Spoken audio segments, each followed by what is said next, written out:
Hi hello every one, ഞാൻ doctor Shamna Siddique, ജീവ naturals. അങ്ങനെ വീണ്ടും ഒരു റംസാൻ മാസം വന്നെത്തി നിൽക്കുന്നു. സഹനശീലത്തിന്റെ മാസമായിട്ടുള്ള, അതുപോലെ തന്നെ ശരീരത്തിനെയും മനസ്സിനെയും ഒരുപോലെ നിയന്ത്രിക്കാനും സഹജീവികളോടുള്ള സ്നേഹം ഊട്ടിയുറപ്പിക്കാനും, അതുപോലെ തന്നെ ഇസ്ലാമിലെ ഏറ്റവും ശ്രേഷ്ഠമായ ആരാധനകളിൽ ഒന്നായിട്ടുള്ള നോമ്പിന്റെ മാസമായിട്ടുള്ള റംസാൻ മാസം. ഇത് മാത്രവുമല്ല, നമ്മുടെ ശരീരത്തിന്റെ രോഗപ്രതിരോധ ശേഷി വർദ്ധിപ്പിക്കുന്നതിനും അതുപോലെ തന്നെ നമ്മുടെ ശരീരം ഒന്ന് ശുദ്ധീകരിക്കുന്നതിനും റമസാനിലെ ഉപവാസം ഉപകാരപ്പെടുന്നുണ്ടെന്ന് പല പഠനങ്ങളും തെളിയിച്ചിട്ടുണ്ട്. മുസ്ലിംകൾ മാത്രമല്ല, മറ്റൊട്ടനവധി മതസ്ഥരും റമദാൻ മാസം. എന്നാൽ ഈ പറയുന്ന ഗുണങ്ങളെയൊക്കെ ഇല്ലാതാക്കുന്നതാണ് നമ്മുടെ ഇന്നത്തെ ഭക്ഷണ രീതിയും കാര്യങ്ങളൊക്കെ, പ്രത്യേകിച്ച് റമദാൻ മാസത്തിലെ ഭക്ഷണ രീതികൾ.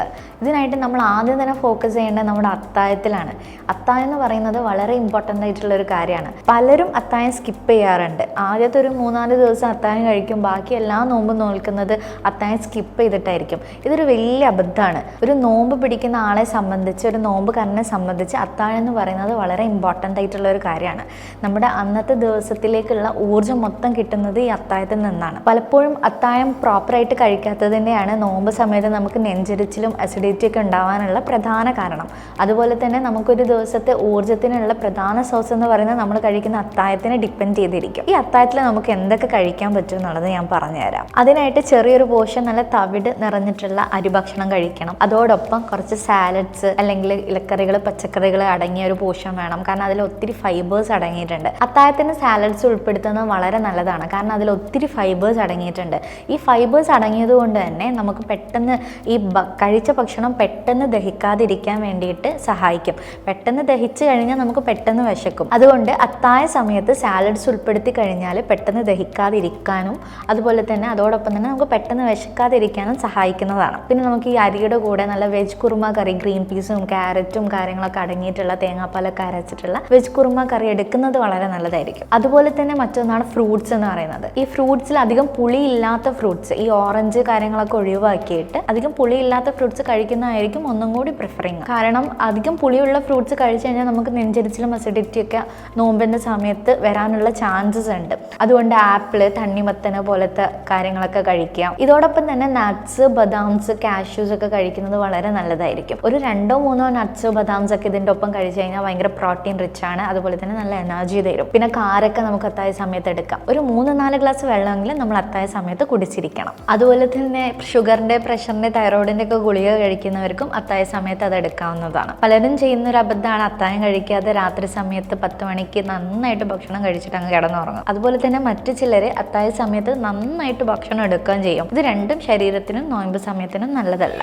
നോമ്പ് തുറക്കുന്ന സമയത്ത് കാരൊക്കെ വെച്ച് തുറക്കുന്നതാണ് ഏറ്റവും നല്ലത്. കാരണം അതിൽ ഒത്തിരി ഫൈബേഴ്സ് അടങ്ങിയിട്ടുണ്ട്. അതുപോലെ തന്നെ നമുക്ക് നല്ല എനർജിയും തരും. ഷുഗറുള്ള ആളുകൾക്കും കാരൊക്കെ വെച്ചിട്ട് തന്നെ നോമ്പ് തുറക്കാം. പക്ഷെ ശ്രദ്ധിക്കേണ്ട ഒരു കാര്യം, നമ്മൾ ഈ മാർക്കറ്റിൽ ഇപ്പോൾ ഒട്ടനവധി കാരക്കകൾ പഞ്ചസാര ലായനികളിൽ മുക്കിയിട്ട് അവൈലബിൾ ആണ്. അതല്ല എന്ന് ഉറപ്പ് വരുത്തിയിട്ട് വേണം കഴിക്കാൻ വേണ്ടിയിട്ട്. അതോടൊപ്പം തന്നെ അസിഡിറ്റി ഇല്ലാത്തവർക്കാണെങ്കിൽ നാരങ്ങ വെള്ളം ഒപ്പം കുടിക്കാം.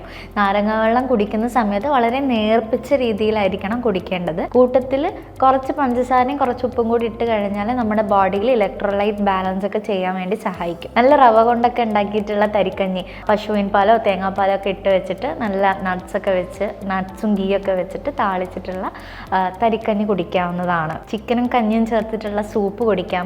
ഇതൊക്കെ നല്ല ഹെൽത്തിയും അതുപോലെ തന്നെ നമുക്ക് എനർജിയും തരുന്ന കാര്യങ്ങളാണ്. പിന്നെ ശ്രദ്ധിക്കേണ്ട ഒരു കാര്യം, ഈ സമയത്ത് ഫ്രൂട്ട്സ് കഴിക്കുന്നത് നല്ലതാണ്. ഫ്രൂട്ട്സ് കഴിക്കുന്ന സമയത്ത് കട്ട് ചെയ്തിട്ടുള്ള കട്ട് ഫ്രൂട്ട്സ് ആയിട്ട് കഴിക്കാൻ വേണ്ടി നോക്കണം. ഒരു 3/4 മിനിറ്റ്, 1 മണിക്കൂറൊക്കെ കഴിഞ്ഞതിന് ശേഷം, നമസ്കാരമൊക്കെ കഴിഞ്ഞതിന് ശേഷം നിങ്ങൾ കുറച്ച് മെയിൻ ഫുഡ് കഴിക്കാൻ വേണ്ടി നോക്കണം.